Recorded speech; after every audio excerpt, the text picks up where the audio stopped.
What's up, crazy family? Well, now is time to do another interview.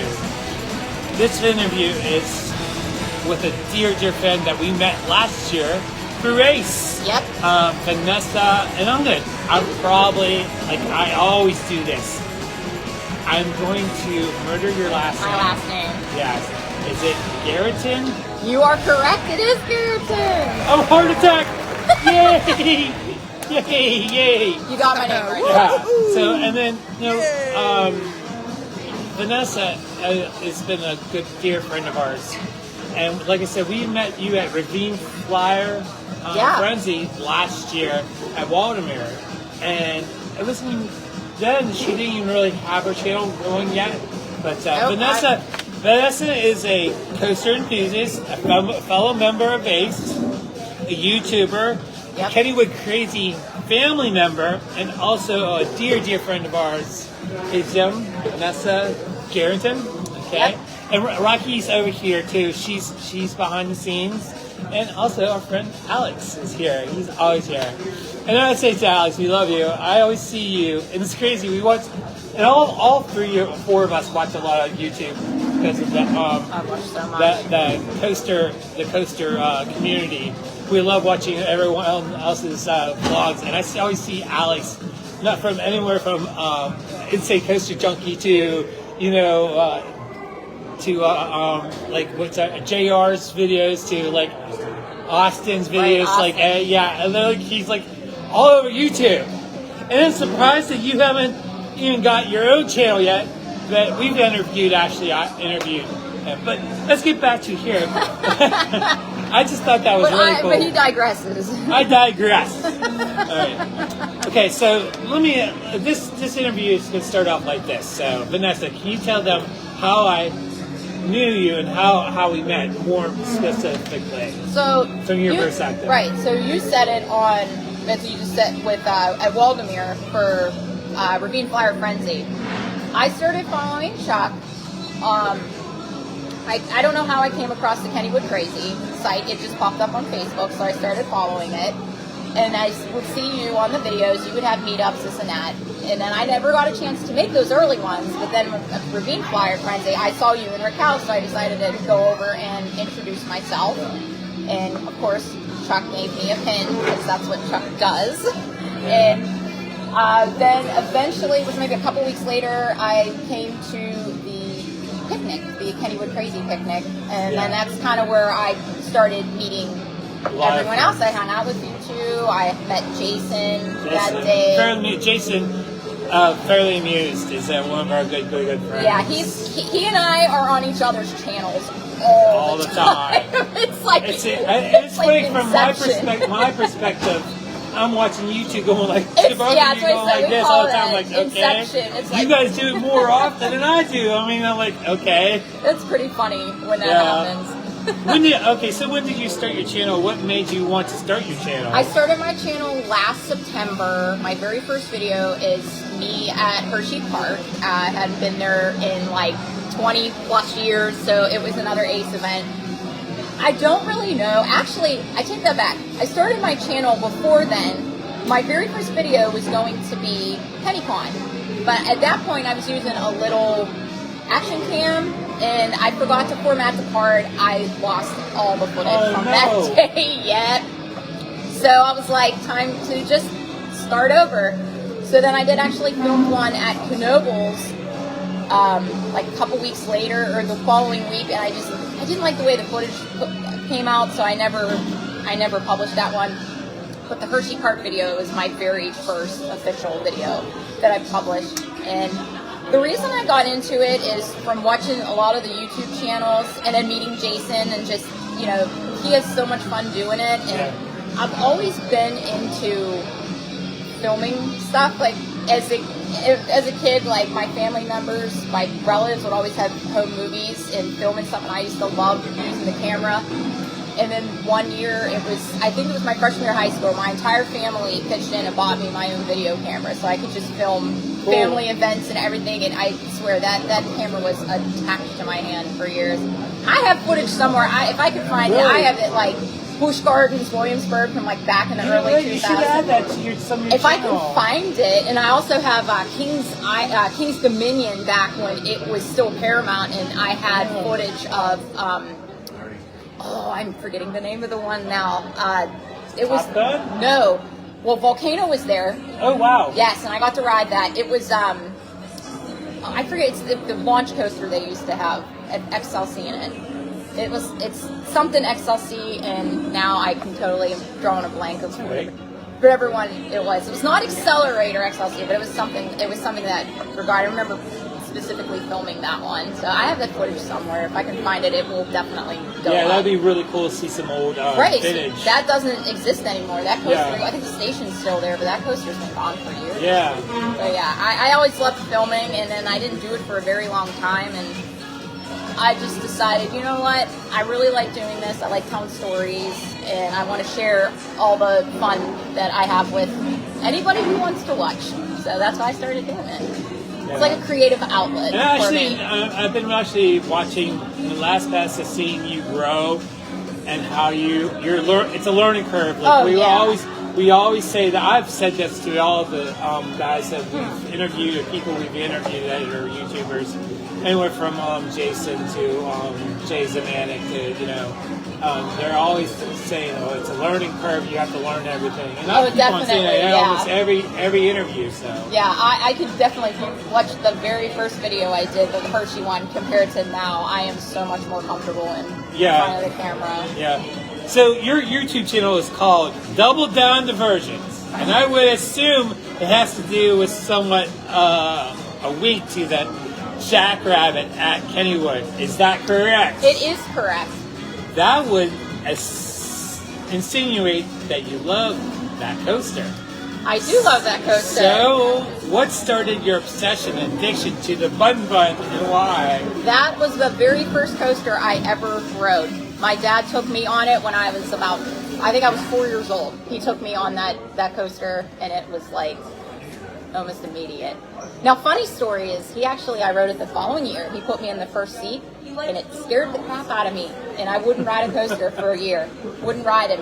And then eventually, I think it was the year after that, maybe I was around 7, and he's like, "You want to go on the Jackrabbit?" And I was like, he goes, "Come on, let's give it a try. I won't go in the front." I'm like, "Okay, I'll try it again." And I was like, why did I get scared? This is amazing. So then it was like, I rode the Jackrabbit. Then at that point, I was big enough to ride the Racer. I don't know if I rode the Thunderbolt yet, but it was, after that, it was immediate. I just love roller coasters, and I have loved them ever since. Sounds I can't like get enough of them. I can't get enough of them. The addict in you, yeah? Oh, it's just so much fun. Yeah. So I noticed that you did a vlog at Dorney Park, and we recently last spring of 2025 went there. Me and Rock. Yeah. I saw Jason's video, and you guys were featured on that. We enjoyed that part tremendously. I also believe in your vlog that you hit your 100th coaster. I did. And which one was it? Steel Force. Steel Force. I specifically wanted to make it Steel Force because it's that's probably... what I was going to ask. Why did you specifically choose that one for your 100th? And also, what was your favorite coasters at Dorney Park? I picked Steel Force because it's like the epic coaster that's there. It's the standout, big Morgan Hyper. You could just like, wow, when you see it, it stands out. So that's why it's like, I specifically was like, I'm making it Steel Force. So I had to ride other stuff in order to get right to 100. But I love Steel Force there. Talon was awesome. The invert, that's actually, it's 25 years old. Same as the Phantom this year. It's having its 25th anniversary. And I liked Iron Menace. I know a lot of people are like, that ride sucks. It's rattly, this and that. I liked it. I like dive coasters, so it's a small version, but it's fun. It really is, and at night, that ride is awesome. So good. Yeah. I still enjoyed Iron Menace. Unfortunately, it's not very friendly for the larger riders, so Rocky was not able to experience it. Right. But I think there's something special about Dorney Park, even though that it still has a corporate feel, but it still has that. I loved that park. It has that like almost like how Kennywood has that family vibe. Right, that is what, yeah, Dorney has that same vibe. Even though it is a corporate, it's a Six Flags park, it's Cedar Fair Park, it just has that smaller, more regional feel. And just like we discussed earlier, they put so much effort and love into their landscaping. It is gorgeous there. I can't wait. I'm going back in this year in June. I can't wait to see what it looks like. I was there in October, and it looked awesome even then. The Halloween decorations and the fall flowers, and just I can't wait to see it in the spring. It's going to be awesome, I think. Yeah, it's a wonderful park. It really is. It doesn't get enough love. Like, people they're just kind of like, oh, it's all right. And I was like, come on, it needs a little more love than that. It's much better than people say. Sure, it's not Hershey Park, which is not too far away, but for a smaller regional park, it's a great place. It really is.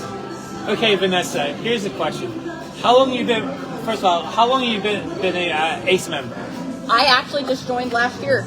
That's surprising. That's very surprising because your journey to be a YouTuber and your journey right, to be... it was very quick. And also, I mean, you were just saying that you always loved loved coasters since you were a teenager. Oh, yeah, even since I was a little kid. But there was actually like a really long period of time that I didn't ride anything. I didn't go to parks. I just, between life and work, and I had friends that they weren't into amusement parks or anything. I kind of just, not that I ever stopped loving it. It just sort of went on the back burner. But then I came back to Kennywood for the first time. It was in 2024 after like 8 years of not being here at all. And I was like, why have I not been coming here?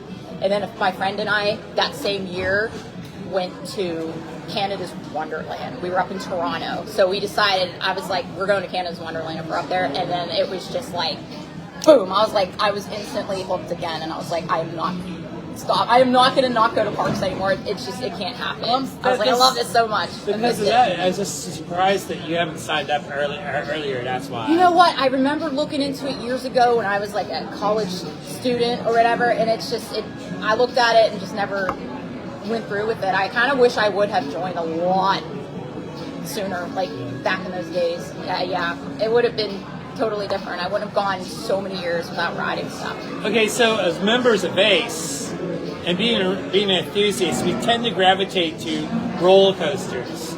But when it comes to flat rides, and the flat ride that I love is the Turtle. Yes, you do. Or the last tumblebug in the world, obviously. Yep. What is your favorite flat ride of all time? Where is it located? Why? And what about it do you love about it so much? Dang, Chuck, you're putting me on the spot. I'm like, anytime I go to a park, I'm usually just riding coasters. Ultimate flat ride? Jeez. There's so many good ones out there. Honestly, you can't go wrong with just the carousel. Every park I go to, I ride the carousel. I kind of have to. It's just classic. It's like, if it wasn't for carousels, I mean, they're like the first rides that appeared in parks. And you got Kennywood's is going to be hitting 100.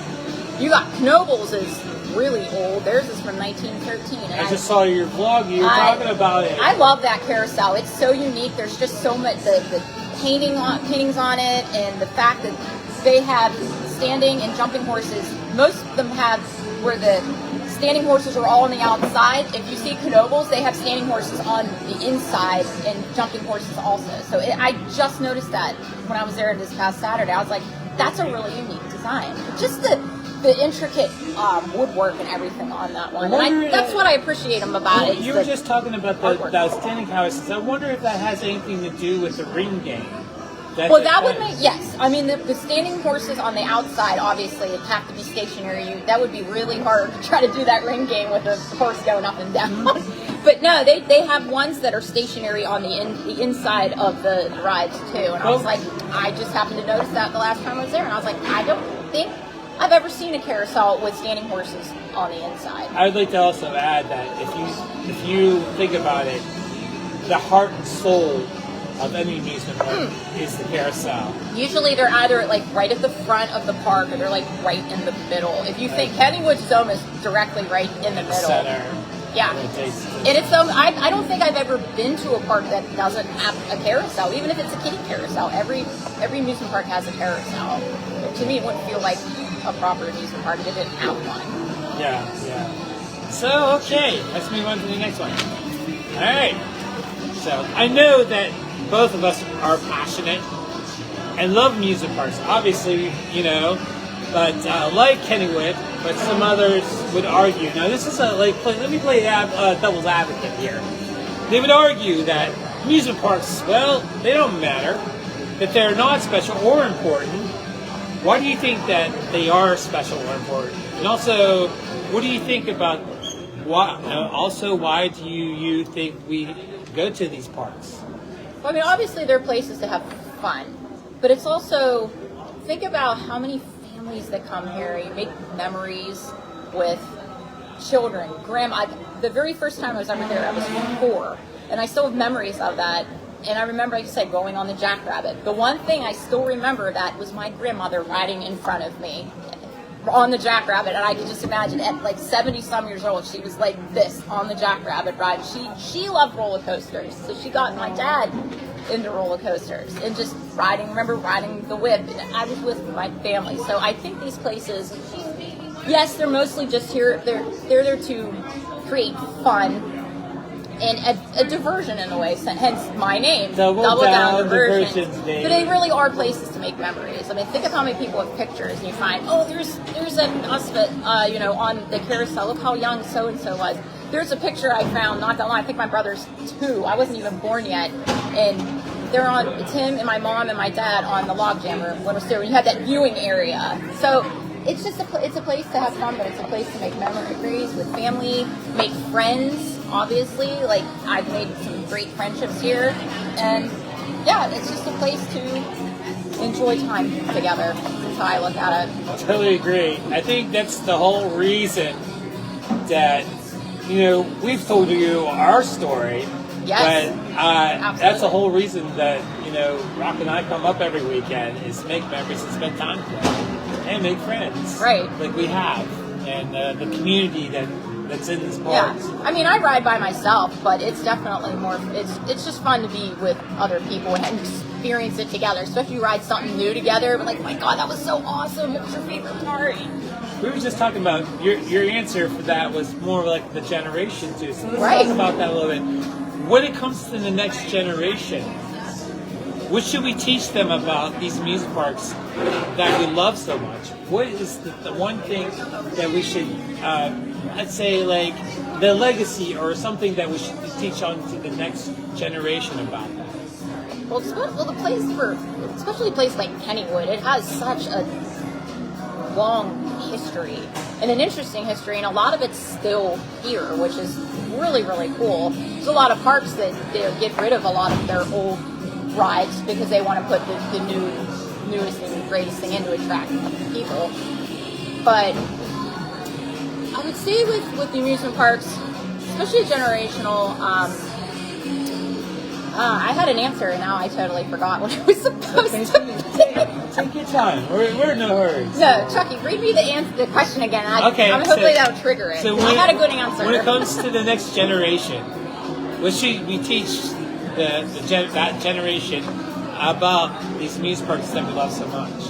There we go. That's where I remember it.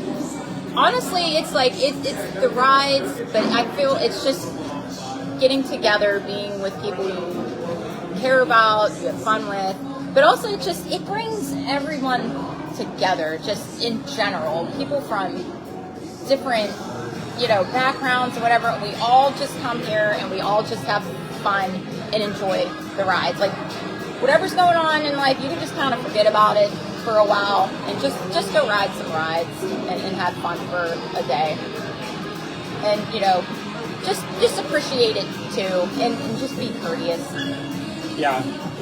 No fighting, people. We've kind of had enough of that. Last time you were here, opening day, we had experience. Thankfully, that didn't turn into anything, but it has in other parks recently. Yeah, and that's the one thing that really, we're here to spend time with family and friends, and I don't understand the mentality of the younger generation where we're here to pull out our phones and cause fights. And it's frustrating. I hope that is something, it's a fad, and it'll just kind of go away. But when it comes to here's the next question. When it comes to the legacy of Kennywood in the next generation, because we were just talking about that, what kind of legacy should we leave to the next generation when it comes to Kennywood? Because this is related to that question that we were just asked. Right.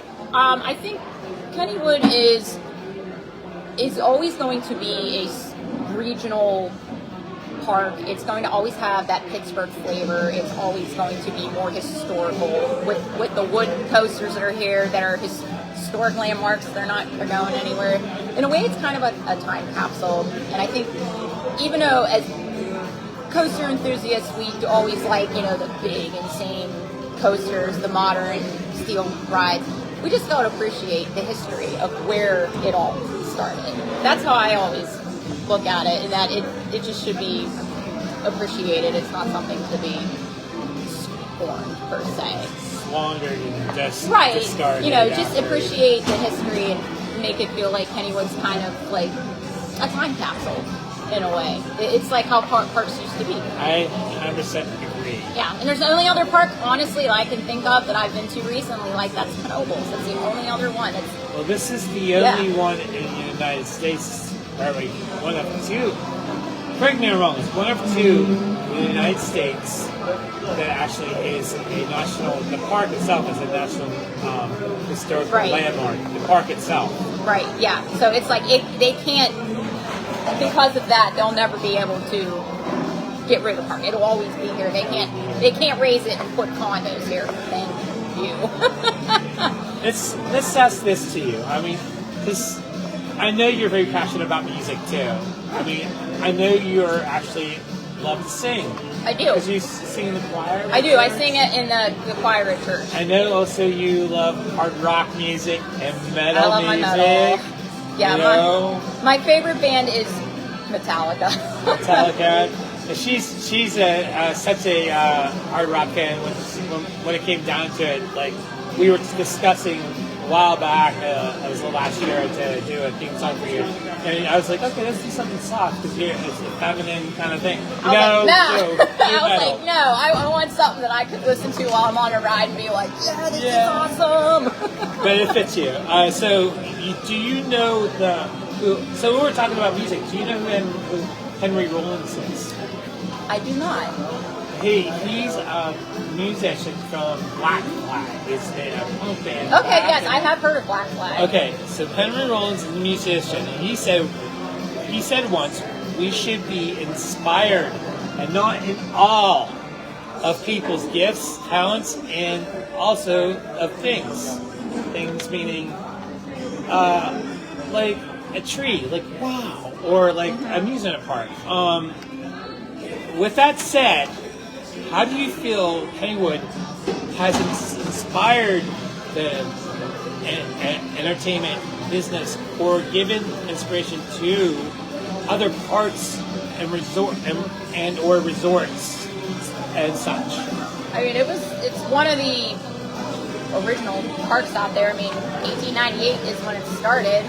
There's not very many left out there, so it's kind of was the original blueprint of how the amusement park should be in a way. And I'm not saying it was the first one, but just the people that I know that don't live here that are enthusiasts that come to Kennywood, I never realized how popular this park is. Like, I just took it for granted because I live here. But you gotta know too, Vanessa is from downtown Pittsburgh. Oh yeah, I've lived my whole life. It's not like she lives in Beaver County like I do. Yeah, I'm from downtown. You're a burger, you know what I mean? Your ends are down through the heart for many, many years.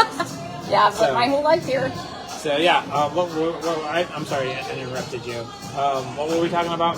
We were just talking about how. How it was inspired. Right, and how Kennywood inspired other parks. So I think there's a lot to say about that too. I mean, you think about it.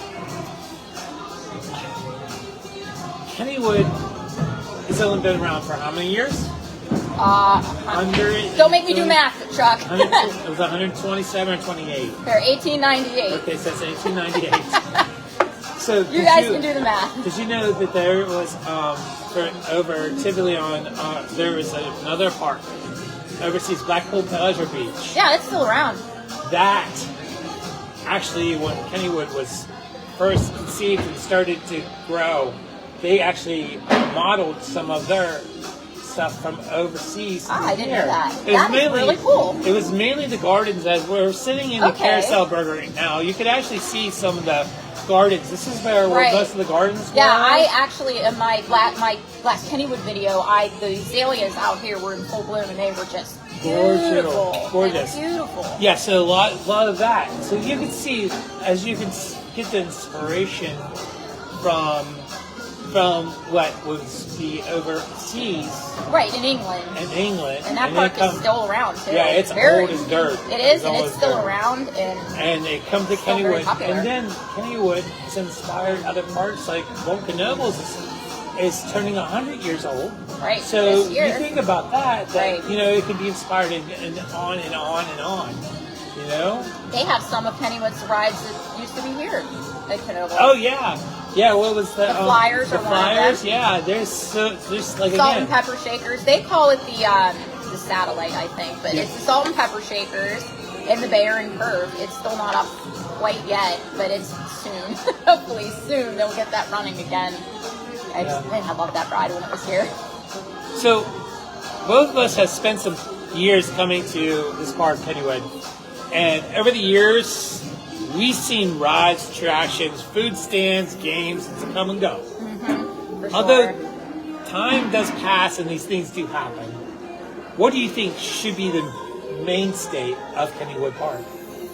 The mainstay, obviously, it's you have the wooden coasters here. They're not going anywhere. One, they're historic landmarks, but you got to keep them. Especially Jackrabbit. That would be devastating to everybody. Especially you, because you're down. Right, that was my first coaster I ever rode, and it's a lot of young children's first coaster, other than maybe the kiddie coaster. But I mean, I never even went on a kiddie coaster. That was my kiddie coaster. But that, I would say, obviously, the Woodies have to stay, the Carousel has to stay, the Turtle. Chucky, you would be. I would be depressed. We would pitch. I would have the torches. Oh yeah. And as Alex is I can see him off camera pointing. Kangaroo. They tried to get rid of it, and people rose up and said, "Absolutely not, because it is a one of a kind." Stormed the gates and said, "Yeah, what is wrong with you?" Yeah, I remember that. I'm like, what? I'm like, you can't get rid of the kangaroo. That's a Kennywood staple. Like think.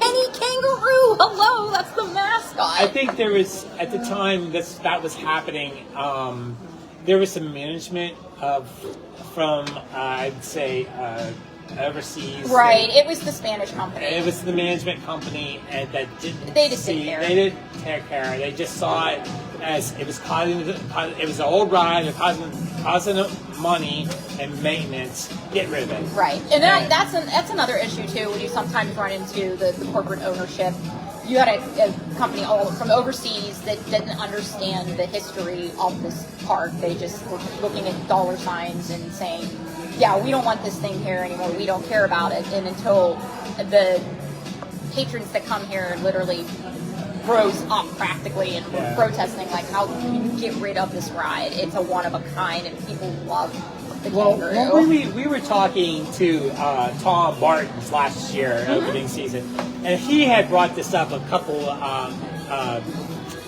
think a couple of years ago or whatever, on his one channel. He goes, "What if? Just think this. What if they were just going to do this? They were going to say, we're getting rid of this ride just as a PR move. We're going to just say we're getting rid of this ride, and we're not going to tell them." Oh, I see what you're saying. That it really. We're not going to do it. Or that it was fake. Yeah, it was fake, and it's possible. Just as a PR move that we just did it because we brought it back because you guys said so. But I asked him about that, and I think he said it could have been either or in a way. And so if you go watch an interview, that you can. I feel probably it was just a matter of disconnect with overseas company, not really understanding the history of the park. I mean, there's culture in this park, right? For sure. I mean, Spanish, American, and Pittsburgh. I mean, you're talking apples and oranges. And I can't fault them for it. It's one of those things. I just remember I wasn't particularly happy when I was like, you sold Kennywood to a Spanish company? Like, why? I'm like, ew. I'm like, Kennywood's going to be like corporate, you know, and I just didn't like that. And I don't think it ever really got super corporate. Like, it doesn't feel like a Six Flags park thing. God, because some of those, even though I haven't really been in them, you just look around and I'm like, this looks so corporate. Like, it's just cement everywhere. And yeah, it is. That's what distinguishes Kennywood is, of course, you have your cement, but you have the garden, the big trees that are here. It's just shade. I love shade. Yes, shade at a park is crucial in the summer months, and it just looks nice. You know, it's very aesthetically pleasing. So as you know, I am crazy for Kennywood, and because it's my home park and your home park too. But I have other parks that I love. Oh yeah, for sure. So, what is your favorite park besides Kennywood? And I think you were telling us. I was just talking to Alex about that. So, I hate to say I have a favorite park because it can vary. I could say, well, my favorite park in the state is whatever, but I was just telling him, I would say one of my favorite parks, you know, it's not perfect, it has some issues, but it's Busch Gardens, Tampa. Why? They have such an incredible ride lineup. 3 of my top 5 coasters are in that park. My number 1 is Iron Gwazi, which is like, I've never ridden anything like that coaster. Wildcat's Revenge is awesome. It's not Iron Gwazi. And I haven't ridden Steel Vengeance yet. That will come, so then I can compare the two. Because those are the two that get compared all the time. It's Iron Gwazi, Steel Vengeance. My number 3 overall, and this is overall coasters, is Montu. They're invert. Oh my god, that ride is insane. Intense. That is the most intense invert I've ever went. You sit in the rear, the very back row, and there's a bat wing element. The one flip over just, it like rips your face off. And then finally they reopened Kumba, and Kumba's like my number 4 coaster. I was blown away when I rode that. I was like in shock. I'm like, I can't believe this coaster is this intense and this good for how old it is. Like 1993 was when that was built, and I don't know what I was expecting. I was like, it's gonna be, you know, typical invert, this and that, and the whole time was just like, oh my gosh, every element, I was just like, oh, this is so intense. And I got home, I was like, I gotta go on that again. I think I rode it 6 times in one day when I was there. Is it to you, is it just the coasters and rides that's very special to that park to you? I mean, the thing is I actually like the park. It also has a zoo in it as well. There's animals there. They have African animals because that's the theme of the whole entire park is Africa. So you have the animal aspect, because I mean, obviously, I'm literally wearing a shirt from the Cleveland Zoo, so I love animals. But then you combine incredible roller coasters, and Sheikah's there too. Their dive coaster. It was like it was like the 3rd ever built. It's also awesome. They just have such a great lineup there.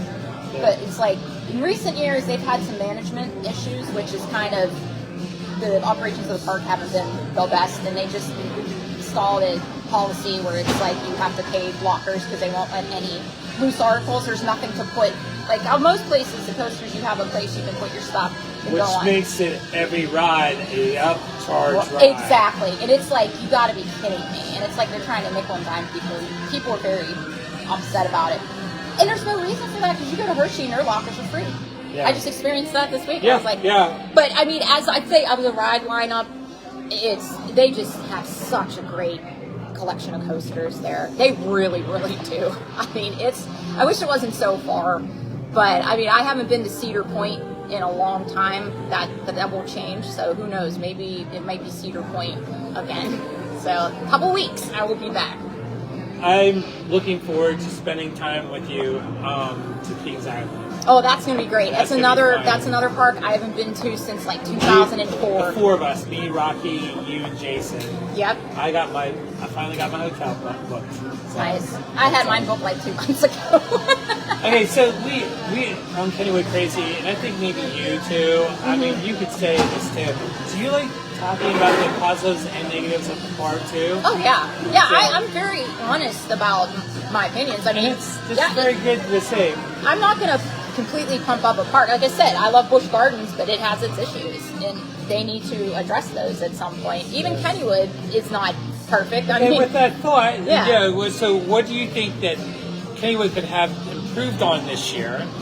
And what do you think they did well this year? I mean, it's only been, 3 weeks, but still, I mean, you've been here last year. Oh, yeah. So you were here almost all year last year. Oh, yeah, I was here like 10 times over the year. That's a lot. I mean, that's for you. We're here every weekend. You're here every weekend. You're like, hold my beer. Trying to think. I think maybe some of the try to get some more food options, some unique food options. I think now that we have Hershon that owns the park, they're going to start introducing some more, I don't want to say upscale, but maybe some unique offerings, not just your typical pizza, fries, chicken fingers, burgers. Because it's something, I like to eat different things once in a while. Hopefully the cinnamon bread from Dollywood will come in. Please, Hershon. I've never tried it and I want to. We're hearing that constantly. Everyone's like, please bring the cinnamon bread. Yeah. I think that, because I mean, Hershon is known to take such good care of their parks, with Silver Dollar City now being #1 boat in the country, Dollywood #2. I've yet to go to either, and that will change eventually in the future. And they're the company that they get a park and they put all their heart and soul in it. It's just like the Knoebels. Heart and soul, everything is that park. They want to please their guests and give them unique experiences. I mean, I will say though, I think the new security out front, like you just kind of walk in, has been working pretty well. I liked it. It's a big improvement. Yeah, you don't get that bottleneck walking through the park anymore. Big improvement. Yeah. I mean, granted, it was like, it's completely empty today, but even on opening day, the lines were all the way out past the parking lots. I was like, this is going to take, 20 minutes to get into the park. We walked right in. I was like, this is nice. I like this. Yeah, I like it a lot. It was much needed. Yes. Much needed. Yes. And I've noticed, too, that Hershon's put up a lot of different safety features, like especially Phantom's Revenge. They definitely went all out on the fences and the air gates. Well, the air gates, now I talked to some of the police, too, and they said, and they agree with me, that should have been done years ago when the Phantom's Revenge was built. Yeah. Or remodeled. That should have been done then, but they never did it. No. And now it's 25 years later, and because of the Hershon just purchased the park, that's I think why they invested in it. But I don't think House Entertainment wanted to do anything to do with the air gates, or they would have done it. So, but so first of all, again, thank you so much from my heart and Rocky's heart. Oh, you're welcome. To sit down and talk to you. I would like to ask you to do one more thing. Okay. Look at those cameras and tell them what's next for you and Double Down Diversions. So next for me is going to be Cedar Point. I'm going there in a couple of weeks, and I haven't been there since like 2008, 2009. Maverick was the new coaster at the time, so that's how long ago that was. So I am looking forward to it. There are so many new coasters that I'm going to ride. I think #1, if I can, is probably going to be either Maverick or Steel Vengeance. I'm just making a beeline for that back corner of the park. So we're going there. Of course, I'll be back here many, many times and going to Kings Island. Yeah, it's going to be a full year. Yeah, she's going to camp here with us. I haven't got my mail yet. I got to go over to the office and get my mail. That's what Jason keeps on telling me. Did you come this weekend to get the mail? Well, she only gets her mail. Believed him at first. She only gets her mail like once a month. Right. But I actually thought Jason was being real. I thought I thought Chuck actually got his mail here. Jason convinced me. Are you serious? I didn't know you thought that. Jason was very serious on how he said it. He's such a goofball. We love him to death. And Jason, if you watch us, we love you. Thank you. Hope you had fun at Kings Island with Jimmy. Yeah. Hi, Jim. Say hi to Jim. Our friend from the East. Okay. Well, listen, everyone who's watching right now, I would like to ask you guys, go check out Vanessa's channel, Double Down Diversions on YouTube. And she is on, where else can they find you? You can find me on Instagram as well. I have an account over there. And there's talk about maybe Facebook eventually soon, right? Possibly, if I feel like doing that. If not, I'll just tie it together with my Instagram account. So then you might see me on Facebook as well. And then whenever I post this, she posts this on YouTube. If you go back and in the comments, put your Instagram. Oh yeah, I'll post the link. I will. So that would help me out. So now go check out Vanessa's channel and on Double Down Diversions. And ladies and gentlemen, put it here. Take care. God is good all the time. And love each other with mad, crazy love.